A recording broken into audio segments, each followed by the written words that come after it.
मरीम नवाज की वालिद नवाज शरीफ से जज्बाती मुलाकात हुई है। नवाज शरीफ ने मरीम नवाज को गले लगा लिया। मुलाकात में भाई हसन और हुसैन नवाज भी मौजूद थे।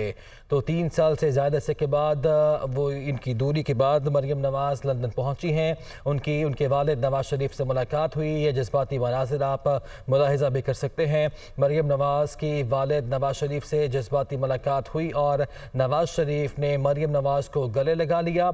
मुलाकात में भाई हसन और हुसैन नवाज भी मौजूद थे। मरीम नवाज को 4 साल के बाद उनका पासपोर्ट वापस मिला और उनकी ये लंदन यात्रा है। साबिक़ वज़ीर आज़म नवाज शरीफ से उनकी मुलाकात हुई है। ये जज्बाती मुलाकात जिसके मनाज़िर आप मुलाहिज़ा कर सकते हैं। मरीम नवाज अभी लंदन पहुंची है और उनकी वालिद से उनकी मुलाकात हुई है। नवाज शरीफ ने मरीम नवाज को गले लगा लिया और मुलाकात में भाई हसन और हुसैन नवाज भी मौजूद थे। इससे पहले जब मरीम नवाज यहाँ पे पहुंची तो कारकुनान ने उनका इस्तकबाल किया, जिस पर मरीम नवाज ने कारकुनान का शुक्रिया भी अदा किया है। तो मरीम नवाज की उनके वालिद नवाज शरीफ से ये जज्बाती मुलाकात हुई है। नवाज शरीफ ने मरीम नवाज को गले लगा लिया, जिसके मनासिर भी आप मुलाहिज़ा कर सकते हैं।